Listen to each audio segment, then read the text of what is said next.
All right, welcome everybody. This is our first guidance for LEA 200 for week one. I hope all is well. We're going to talk a lot in the course about ethical principles in law enforcement and leadership positions. And every week I'll post a guidance like this that you can review, and hopefully it helps you with the coursework as we move ahead. So let's take a look at this week. What we're going to talk about and look at this week is the concepts of ethics and morality, basically, the ethical environment of law enforcement culture, whether good or bad, traits of responsible and moral law enforcement leaders. Obviously, they set the tone, so that's very important.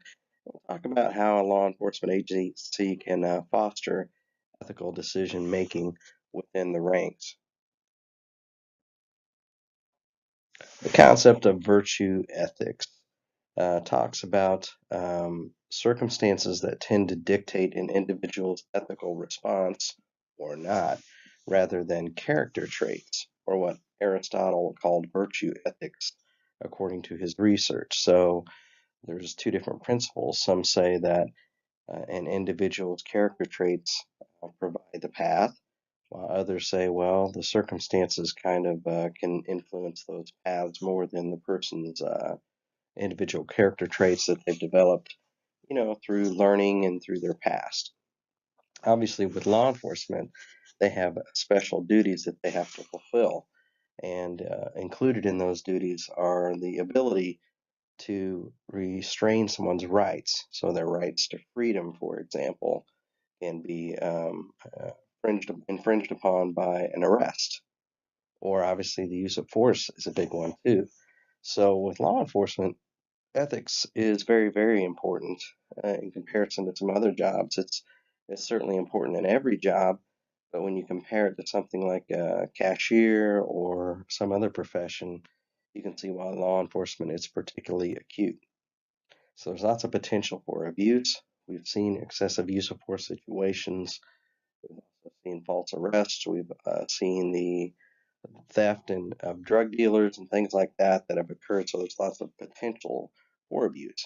I don't think I need to speak much about the impacts of abuse too, because we've all seen stories, particularly recently, of law enforcement where they have not fulfilled their duties in the right way, and some breach of ethics or morality, and the media attention that that brings. It brings excessive media attention. Not saying that that's a bad thing, but it discolors the entire profession as a result. We'll talk about, towards the end of this presentation, ethics training, and is it effective? Some say yes, some say no, and I think it has to be structured in a certain way in order to be moral development, or how does our moral development, say when we're a child, carry through forward in life? Well, Lawrence Kohlberg dedicated a lot of his research for this end and developed some theories about how we progress morally in our development. He said that as individuals are faced with increasingly more complex moral dilemmas to work through, they naturally develop their system of ethical behavior. So as we go along in life, it seems like we're met with ethical dilemmas that are more and more difficult and challenging. And by working through those challenges, we tend to become more ethically aware. So in this first stage, we're really kind of guided just by what our parents tell us with regard to morality, and they kind of say that's good and that's bad. There's not a whole lot of thought involved at this point in time. Eventually, we attach ourselves to one of the most basic tenets of moral reasoning, and that is fairness. So we kind of talk about whether or not something is fair. Is it fair to all?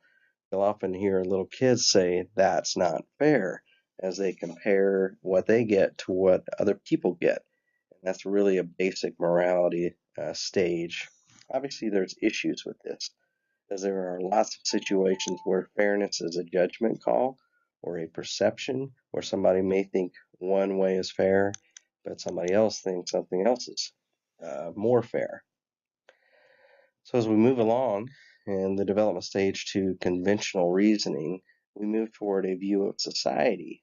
First, keeping up with society's norms and then figuring out fairness towards everybody and not just ourselves. We also follow the laws that society has set forth for all, simply because it is the law that has been established. So we attach ourselves to those laws. We may not even really process whether the law is correct or accurate. We just say we're following it because it's good for society. Now, post-conventional reasoning is when we further develop our morals and we see the need to extend ethical behavior to everybody, even outside of our country or our community. And this third stage recognizes certain rights for all, like freedom, honesty, the freedom in general, and freedom from harm. It is a higher purpose and a calling of sorts, and a stage that, frankly, not everybody gets to post conventional reasoning. And at this stage, ethical values are not determined by the thoughts or laws of others.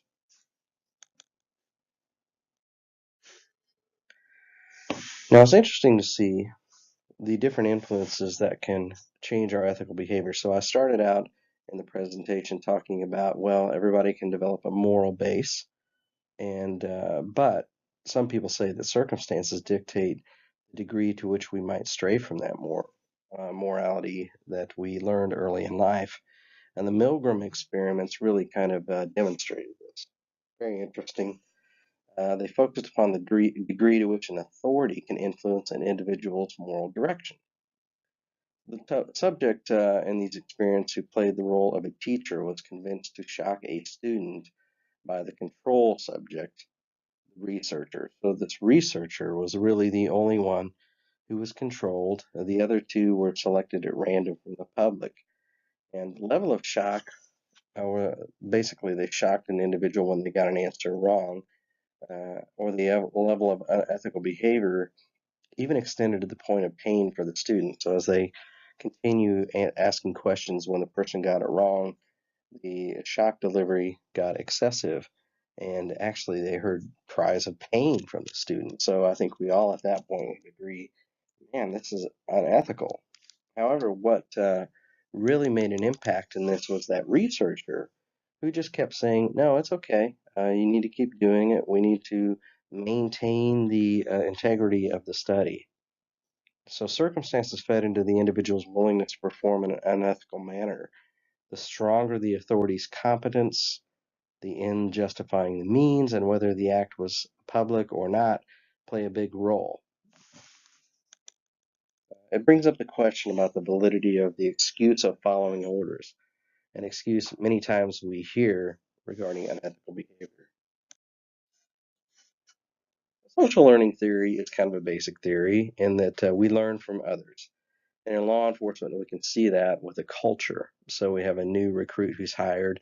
They, of course, learn from their trainers, their field trainers. They learn from their supervisors, but they also learn from their coworkers or everybody within that culture. So you have the organization with its rules and policies and procedures, but you also have your peers with their unofficial rules. Everybody wants to be accepted, and we tend to behave in a way where we hope that that acceptance comes about. Rewards obviously lead to us behaving in a way that gains those rewards, and punishments steer us away from behavior that leads us to punishment.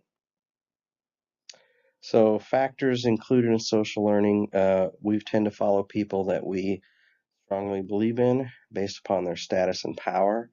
Also, if we view them as somebody we think is doing a good job or knows what they're talking about, their competence, we follow them too. Reflecting back to Milgram, the researchers in those studies really played up their knowledge and experience, and it was a very academic environment where they conducted these experiments. So that played a role.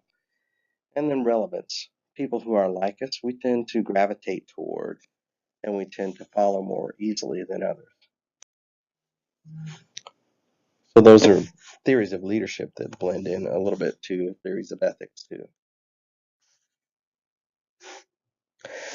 We also have the concept of cognitive rationalization. So when we do something unethical, oftentimes you'll find that the individual rationalizes their behavior through some sort of thought process. good or bad. And we'll look at some of those rationalizations in the next slide. Cognitive dissonance is a term that you hear that basically says sometimes the way we think doesn't match with what we do, and those don't mesh very well together. So we can either change our thought patterns or we can change our behavior. The path of least resistance is changing the thought pattern. It's much more difficult to change the behavior, and we tend to rationalize why we do something. So, at a rudimentary level, and not an ethical example necessarily, but say we want to lose weight, we may rationalize that, our weight is not that bad. We may rationalize that, well, it's the holiday season, or it's my birthday, so I get to eat today. It, so we come up with these ideas of changing our thoughts rather than changing our behavior, which would be to diet and exercise, which is a much more difficult path to do. So there's a cognitive dissonance that exists between our thought patterns and what we actually do. And when we look at from an ethical perspective, some of the common rationalizations that exist are we deny that a victim even exists. So that could be in a theft situation where it's a drug dealer that the officer takes money from and doesn't put on property, they put it in their pocket. They may say, well, who's losing the money? Victim of circumstance. So they're caught up in the behavior of others, and so they had no other choice. They had to do it under the circumstances. Of denial of injury is somewhat related to denial of the victim. Higher causes the end justifies the means case. You might see this in use of force cases where they are excessive in their use of force and they say, listen, this guy deserved it because of the crime that he committed. Well, in law enforcement, our duty is not to effect punishment, it is to effect the arrest. An advantageous comparison says, yeah, I did this, but that guy over there did that, and I'm not quite that bad. I shouldn't be punished to the level he is. Blame the victim occurs in law enforcement too, where they say this person brought it upon themselves based upon their circumstances that they're in. We also see dehumanization, which is probably one of the worst, where they think of somebody as less than human. And finally, diffusion of responsibilities, just basically saying, listen, other people did this too. So how can we institute education on ethics in a law enforcement organization, or any organization for that matter, that is effective and meaningful? Well, we have to give officers the tools to counteract those rationalizations that we talked about on the last slide. Sometimes there's real pressure to use those rationalizations to excuse their behavior. Good training involves a dialogue, and actual discussion about moral issues and assumptions. So it's an interplay between the trainer and the individuals. Some of the most ineffective ethics training that I've seen is like a video that you watch. It's one-way communication, or a lecture on ethics. You'll see in this course, for example, we dive into some ethics on the discussion boards and we talk back and forth rather than me just talking to you all the time like we do here in the guidance. We also test the officer's reasoning or decision-making skills. So what kind of process did they go through as they think about things? And share experiences too, particularly officers who have a lot of experience and have been in the field for a long time usually have some sort of stories to tell about ethical dilemmas that they've faced or that they've seen. A code of conduct is necessary, but you also need management to follow that code of conduct and lead by example. Easy to excuse behavior too when you see your bosses doing things that are perhaps worse than you do. And honestly, one of the things law enforcement struggles with too, I think sometimes, is rewarding that ethical behavior. When somebody does something good, make sure to reward them for doing something good, and not just punish people for doing bad things. All right, so that kind of wraps up our week one guidance, and we'll see you on the discussion boards, and I look forward to interacting with you all, and I'll be back next week too for the second guidance. Take care, everybody.